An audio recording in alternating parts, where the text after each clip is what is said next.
从没见过如此豪横的渔民。一条体型不错的八爪鱼竟然被他们当成诱饵，究竟要钓取何等海鲜用到如此庞大的活鱼诱？随后，渔民将八爪鱼和浮漂一同扔回大海，一个全自动的暗钓就此完工。紧接着，他们继续把活诱饵当成鱼诱，这次同样还是八爪鱼。八爪鱼还是活的，在国内价值几百块，而他们却豪横地将它们当成活诱饵。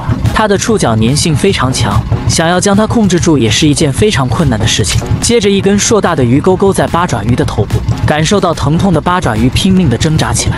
这样的活鱼诱必定能钓取大获。八爪鱼最终还是回归了大海。接着，一条价值不菲的东星斑也被渔民当成诱饵。只有菲律宾当地的渔民才有如此豪横的操作。为了提高上鱼的效果，其他小杂鱼也要派上用场。硕大的鱼钩直接勾在小鱼的脊梁，疼痛让小鱼不断的挣扎，这样的效果必定引起海底鱼或掠食。较小的鱼也要一同当成诱饵，一个全自动的钓钩便完工。鱼钩上方会绑上一根细长的鱼绳，在鱼绳的末端会绑上一个巨大的浮漂。巨大的浮漂不仅为它们快速的发现暗钓所在，而且还能防止上钩的鱼逃脱。将所有暗钓放完后，在等待鱼儿上钩的时候，他们就在船上吃起西瓜补充能量。在茫茫大海中还能吃到西瓜，确实让人羡慕。带着自己的小孩经历赶海的生活，也为他们丰富童年的记忆。经过工作后才有收获，才会让他们更加的奋发图强。在吃着西瓜的时候，一条斑马狗头被他们看得不顺眼，竟然把它放了。紧接着，船舱内另一条体型不错的斑马狗头也一同放回大海，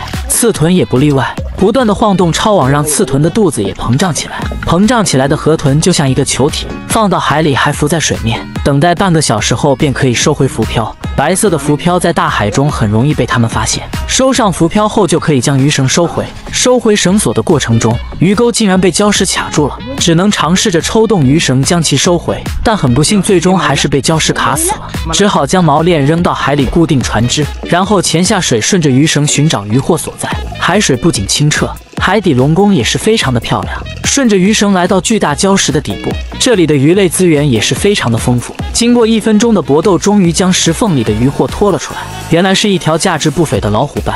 这种石斑鱼在当地相对比较值钱，果然付出并没有让他们失望。船上的小孩便将石斑鱼拖上船，取下鱼钩后放入船舱内，继续收回下一个浮漂。浮漂上的鱼绳基本上被上钩的鱼拖拽完了，一人将鱼绳拖拽回来，一人进行收紧。凡是遇到阻力都会缓慢的进行收回，以免上钩的鱼逃脱。从他们拉扯的力度就能确定下方必定有鱼或上钩。很快，一条石斑鱼开始露出水面，鱼钩刚好勾到鱼的嘴巴侧边，取下鱼钩后就可以把它放入船舱内。这条石斑鱼比第一条还要大上许多。继续收回下一个浮漂，兄弟俩开始分工合作，将鱼绳收回。收回鱼绳的过程中，鱼钩又被下方的礁石卡死了，他们不得不沿着绳索下水寻找。这里的礁石非常多，也是鱼类聚集的好地方。上钩的鱼一旦找到食物，就会躲到石缝里觅食，到达石缝处就可以将里面的鱼拉出来。里面的鱼并不愿意出来，渔民只好进行强制的拉扯。经过人与鱼一轮的来回拉扯，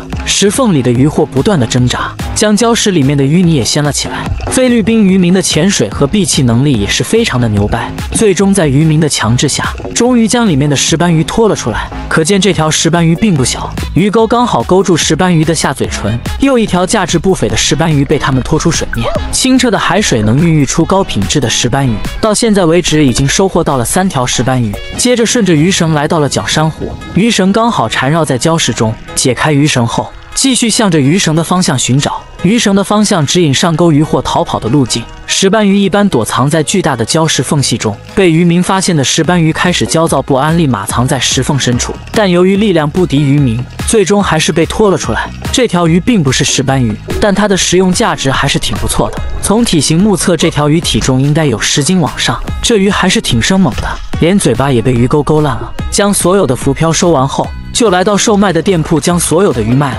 老板娘会按不同鱼的价格进行称重，一条石斑鱼就重达8斤多，另一条石斑鱼却达到了11斤。这条大红鱼也要一同称重，而它的重量足足有15斤。收获到的工资他们会进行分配，无论大人小孩都按人头计算，收入达到了19576比索。不知道大家喜欢这样的生活吗？